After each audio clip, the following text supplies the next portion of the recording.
Step 1, record a selfie video in your bedroom announcing to the world that you're going to make YouTube videos and feel like an absolute loser. Step 2, do this 100 times. Okay, whoa, that was a little bit intense and not totally true. So in this video, we're going to go through the 10 main strategies that I used to get 1,000 subscribers on YouTube, and also my approach to YouTube in general.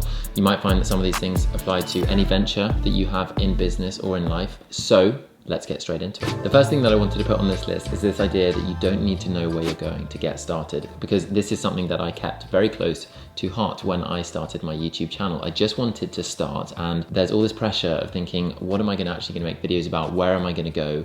And all I try to remember is that I didn't need to have it all figured out. It would evolve over time. I had this general statement which kind of guided me, which was that I wanted to help others learn about themselves and inspire them to take action. That was this kind of like vague statement that I had, but otherwise I just knew that I would figure it out over time. And since then, my channel has evolved a lot. I've started making videos about the quarter-life crisis and about career design, which is something that I want to make more videos on in the future. And I didn't really know that when I started, so I just had to kind of keep going and figure that out. Basically, whatever you do, you just need to start making videos, and over time you'll slowly figure out what you want to make videos about. Something that I used to say to myself a lot in this area is start, then learn. And this is because it's so easy to think that you need to have all 100 steps laid out in front of you of how you're going to achieve your goal, especially when it's a really difficult goal, like, you know, getting a certain number of subscribers or a certain number of views on YouTube. You don't actually know what all the steps are. So the most important thing is just to start and then learn. Start and then figure it out as you go. And when I started, I really worried about this issue of not knowing what to say and why should I bother saying something that someone else has already said before. And there are two quotes that I keep in mind when I think about this problem. The first is, there are no unique messages, there are only unique messengers. That is from Jeddah Selner. And then the other quote is that everything that needs to be said has already been said, but since no one was listening, everything needs to be said again. And that is from the French author André Gide. Basically, you don't need to have something unique to say. You just need to turn up as yourself, and over time you'll figure out exactly what you want to say. And there's another saying that I really like, which is that you can't find your voice if you don't use it. So I really keep that inside me as well. That sounds weird. I keep it in my head and close to heart. So step 1 to getting 1,000 subscribers is actually start making videos, because I am sure that there are some of you watching who want to make videos and haven't actually started yet. The next one is stand on the shoulders of giants. So this is probably the most important lesson in here, because it relates to all of the other lessons, and it comes from a phrase that Isaac Newton popularized, which is that if I have seen further than others, it is by standing upon the shoulders of giants. Everything that I have achieved so far is because I have stood on the shoulders of the giants that have come before me. And that might seem a bit like pretentious, but it is actually so true. You have to have the humility that you don't really know what you're doing and that you have to figure it out. And you can shortcut so much of that by learning from the people who have done it before you. And my biggest giant is Ali Abdal, who has around 3 million subscribers on YouTube. And he makes a lot of videos that I really like. And I've been following for a while, and he is absolutely the person who I've learned the most from. And I took his part-time YouTuber Academy course where he talks about being successful on YouTube. And I have basically learned everything that I know about YouTube from him, and he's given me so much helpful advice and inspiration and tools and techniques and resources and whatever to basically shortcut so many of the problems that you have as a beginner YouTuber. But then there are so many others in this space around like beginner YouTubing that can really help you, like Think Media, vidIQ, TubeBuddy, Catherine Manning. All these people are really helpful. They can give you advice about how to grow on YouTube, and they might say things that you don't know, and they can give you the kind of knowledge that you need and the direction that you need to take to actually get better on YouTube. But it's not just learning from YouTubers as well. I actually tried to stand on the shoulders of giants of so many other people like Simon Sinek, Brené Brown, Stephen Bartlett, Gary Vee, Naval Ravikant, all these different people that really inspire me and give me so many different like tools and techniques to just live a better life in general. And they all have useful things to say. And yes, it is very important to recognize that some of these people might actually give you bad advice in that moment or within your context. They might give you some piece of advice that actually holds you back. But in general, these people who have gone before you and done things that you want to do, they will have useful advice for you that you can take on board and actually implement into your own journey. So that's something I think about a lot. The third thing is master the key skills. So to be successful in anything in your life, you need to identify what are the key skills that you need and then you need to master them. And so with YouTube, you basically need to just make a good thumbnail and a title and make a good video. That is all that YouTube cares about. And so the key skills that go into that process are basically writing a good script or planning your video, then actually filming it, so setting up the camera and then actually delivering the video yourself if you're on camera, and then editing the video, and titles and thumbnails. Those are the broad skills that you need to get really, really good at. Nothing else matters. You just shouldn't be worrying about getting good at Instagram or getting good at like branding your channel particularly. You just need to make good videos and good titles and thumbnails. I still suck at all of them. I'm not saying that I'm good at these things. I'm just saying that that's what I think about, and that's what you need to get good at if you want to have success with something, is like just figuring out what the key skills are and getting really good at those skills. And yeah, there's a long way to go. And at the start, it really overwhelmed me how far away I was from being good at these things. And it can seem like really stressful, but you just have to kind of like chip away at them and keep learning. And it takes a long time to get really good at things. It takes years, it takes some people decades to become real experts in things. So if you're really serious about making YouTube videos, then you need to start figuring out how to master the key skills. To get me through those really painful periods at the start, I used to think to myself, this will get easier the next time I do it. That's something that always comes to mind when I'm learning something new. And then also everything is figure outable. So there's nothing really out there within the laws of physics that if you don't have the kind of like knowledge and time to practice, that you can't figure out and get really good at. So that's my advice on that one. So number 4 is consistency. And this has been drilled to death by many giants across the planet. In particular, 2 that I follow, Ali Abdaal and Stephen Bartlett. They really talk about this. And the reason is because it's really important. I try to be humble and recognize that these people who are really successful are talking about the importance of consistency. So I try to internalize it. And since I have started being really consistent, I've really noticed and understood why it's so important. The reason is because you actually get better at everything over time. If you kind of do it irregularly or erratically, then you actually don't necessarily get better at everything you need to get better at. And being consistent just helps you kind of master all of the key skills. But then also consistency gives you increases the likelihood that you're going to take advantage of good timing. So the more videos you post, the more likely you are to actually just take advantage of like a gap in the market or the YouTube algorithm, and it decides to chuck one of your videos out there.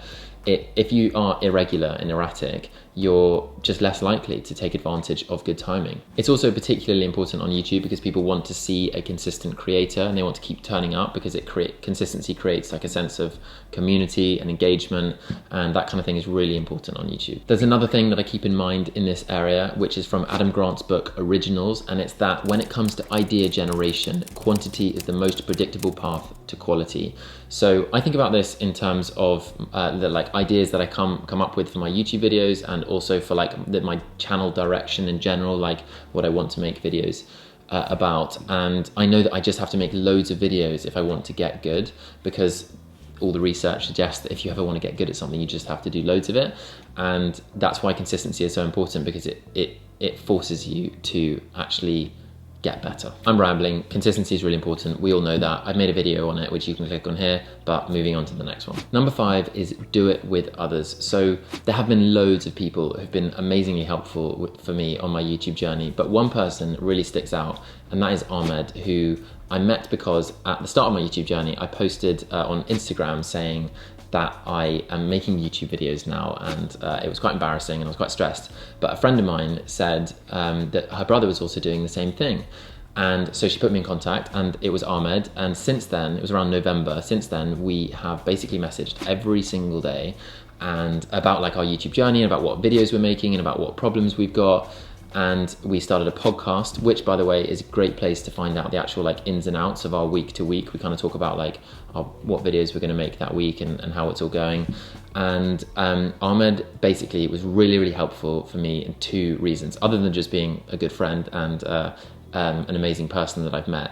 The reason it's really helpful to do it with others is because the 2 reasons are because it makes it a lot more fun, which means that you're less likely to stop, and accountability. So he actually could hold me to making a video every single week, And that makes all the difference. But there are so many untold benefits. And obviously Ahmed's like a great friend of mine now, but he helped me in those small moments when I felt like really down. And he actually edited the thumbnail for my most viral video, A Day in the Life of a Consultant in London. Ahmed made that thumbnail, and I would not be here and be as successful with my channel as I am without him. Or maybe actually if I'd made the thumbnail, maybe it'd be even more viral, who knows? But unlikely though. Ahmed has just been like super helpful for me. And yeah, doing it with others has made a massive difference. There's also an idea that's related to this that I want to mention here, which is building in public. So when I started, I was really nervous about how to go about like making these videos. Should I do it in silence? Should I kind of hide it all until I've got like a, you know, reasonable following? Or should I decide to build in public and basically be an amateur in front of everyone and show the whole process? And that's what I decided to do. And it turned out to be totally the right decision, because the sooner I started to like actually talk about the fact that I was making videos and show it to everyone and kind of, yeah, share the whole process, that then Ahmed came into my life, and then other people kind of came into my life because of it, and other people gave me like book recommendations or things to think about or feedback on my videos. It's just so much better to do it in public, and it creates like a little bit of a story around it. It's just way more fun, and it's really easy to kind of like do it all in silence and feel kind of like nervous and scared until you're ready to put it out there. But generally, when you share your work and your dreams, people are really nice and they kind of support you and help you. Number 6 is impatience with actions, patience with results. So when it comes to building an audience, building a business, building wealth, whatever, these things take a lot of time, and you have to be patient in the macro. So zooming out, you think, I've only done this for 6 months. How can I expect to have any significant results? If you were like trying to, you know, start a new business, you wouldn't really think you'd actually be that far within 6 months. If you've done it for like 5 years, then that's a different story, because that's actually a really significant length of time. And if you didn't have any results, then that'd be maybe different. But if you're really near the start, you've only done it for 1, 2, 6 months, then you need to be patient. And if you're going in the right direction, the results will come. The opposite is impatience with actions. So in the micro, in the very small day-to-day stuff, you need to have a little bit of impatience and a bias towards action. It's so easy to get wrapped up in overthinking, in worrying about everything, every single thing that you do, in every kind of like editing decision, and every thumbnail decision, and every title decision, and like how it all looks on camera. It can be so paralyzing making videos and being creative and like artistic. It can just be like so overwhelming because it's all your own decisions. And so I just really think a little bit of impatience with your actions and a bias towards making decisions quickly. But the way I get over this is with the 51% decisions rule. So that basically means whenever I have a decision to make, I just evaluate all the information that I have available to me, and I try to come to 51% certainty and just make that decision. And I know that I might make the wrong decision, but if I do, then I learn from it and I move on to the next one. And most of the time, when I think about it, I realize that I'm normally around 70 to 80 to 90% certainty, and I'm just nervous because I don't have 100% certainty that that decision is the right one to make. Life is just made from loads of really small decisions that you have to make every day. And so this 51% decisions rule has allowed me to just like cut through a lot of the noise and be like, yeah, gonna do that thing, yeah, gonna do that thing. And it just means I can be a little bit quicker with everything that I do. And the other thing that I wanted to mention here is this idea of current trajectory versus current results. So it can be really easy when you're thinking about your kind of journey to get fixated on the current results and being like, oh, I've only got 1 subscriber today, I've only got 1 view today. But if you feel like your current trajectory is going up, then you're on the right path, because your current results could be fantastic. Maybe you post a viral video, but actually overall you're feeling worse about it, you're not in a good place with YouTube, and you're kind of stressed and not enjoying it that much, and your current trajectory is down even though your current results are really good. And the opposite can happen, obviously. So your current results can be really, really bad, which was like most of the past 6 months for me, but I just felt like my current trajectory, at any moment when I thought about it, I was like, it feels like my trajectory is generally up. I feel like I'm just going up a little bit, bit by bit every day. And when I thought about that, I was just like, I just need to keep going. My trajectory is up. And that's really, really important. It is not about the current results. It is about your current trajectory. Number 7 is think like a scientist. Einstein said that insanity is doing the same thing over and over again and expecting different results. So this is something that I really keep very close to heart, like a lot of other things in this video, because if you're consistently doing something and you're just getting the same results, then like it's not the thing that you're doing's fault. It's your fault for not changing the thing that you're doing. It's not that you're like the YouTube algorithm hates you or that the world hates you. It's that the thing you're doing is not working. You need to switch it up. Adam Grant says in his book Think Again that we prefer the comfort of conviction over the discomfort of doubt. And what this means basically is that we get comfortable with like our ideas that we currently believe. It's really nice and preferable to think that this video is going to go viral or this strategy on YouTube is really going to work. But actually, sometimes you have to be really humble and just think, I might be wrong. I actually have no idea what I'm doing, or I need help. And that's a much harder thing to do than to just kind of believe that your like random strategy on YouTube or your random like video is going to do really well. That's just much easier to believe because it's what we want to believe. But actually being like, no, I'm going about this all wrong and I think I'm wrong in general is so much harder. And I'm really not very good at this. Like I am not like good at kind of leaning into doubt, but it is something that I keep in the back of my mind that I might be wrong. And no matter how much I convince myself that I might be right, anything I do could still be totally the wrong strategy. So the point of this think like a scientist idea is basically that we are human, we make mistakes, and we're totally fallible. You have to experiment, evaluate, experiment again, evaluate, and over time you'll figure out what works and what doesn't work. Your one idea at the start is probably not going to work. And as Adam Grant said earlier, when it comes to idea generation, quantity is the most predictable part of quality. Your like ideas at the start are gonna suck. Like they just are. My videos at the start, like whilst they were kind of, you know, like sweet to watch and kind of like, oh, Tintin's got his dreams, they sucked. Like that's just the truth.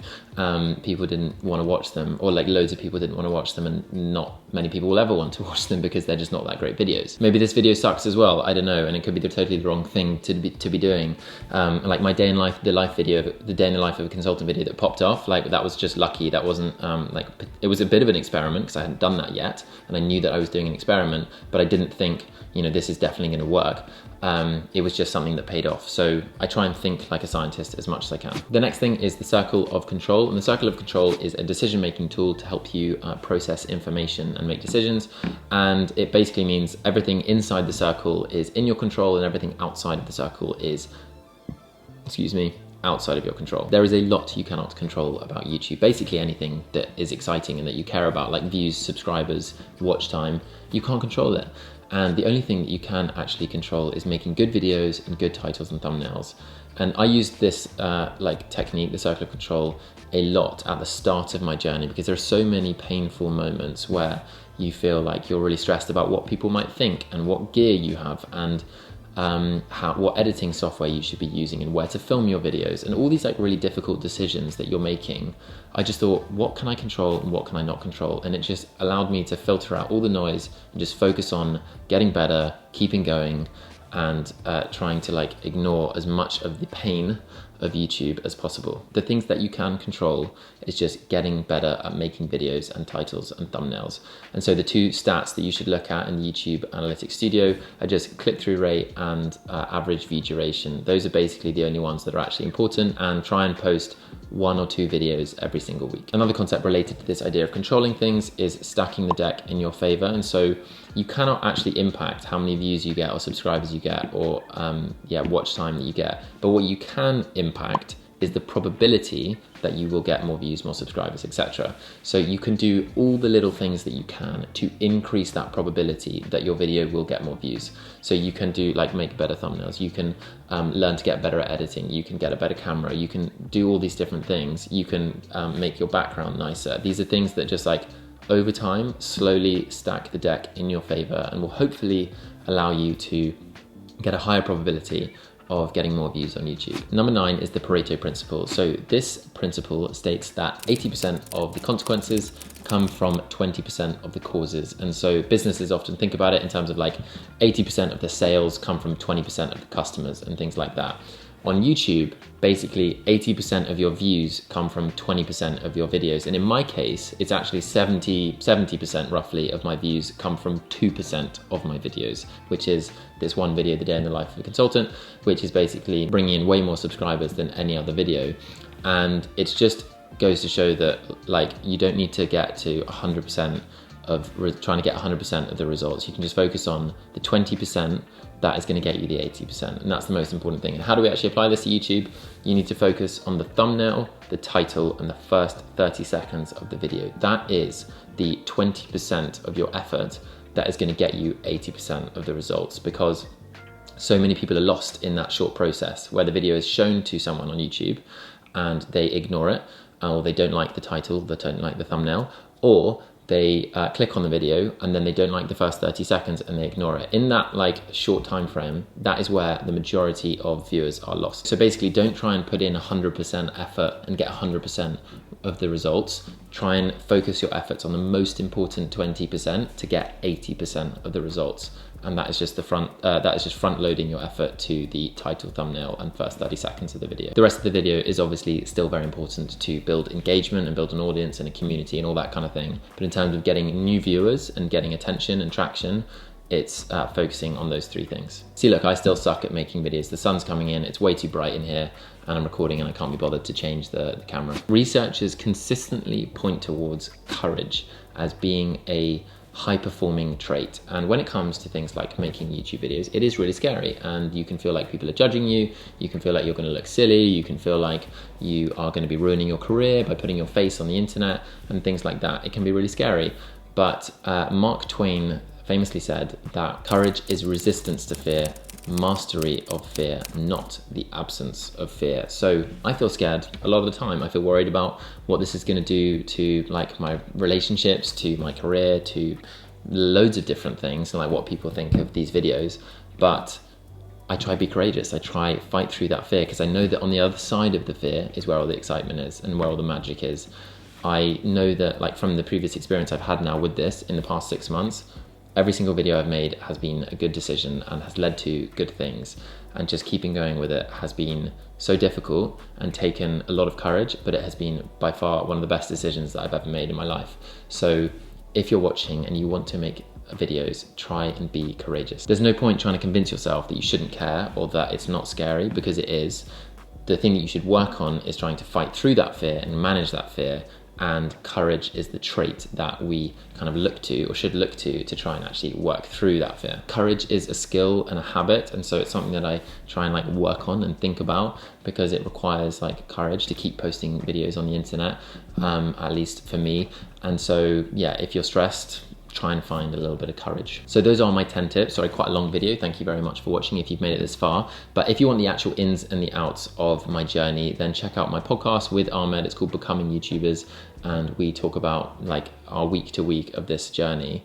And yeah, it'll be really useful for any beginner YouTubers out there, especially episode 11, where we talk about Ali Abdal's part-time YouTuber Academy, and there's loads of useful stuff in there, so definitely look at that episode. Check out this video here of my YouTube journey so far, when I had 357 subscribers, so that's kind of fun because it's got a little bit more now, not much more, but still. And otherwise, thank you so much for watching. Please drop a comment if you enjoyed it, or if you want me to make any videos in the future, and I will see you in the next one. Wow, that was tiring.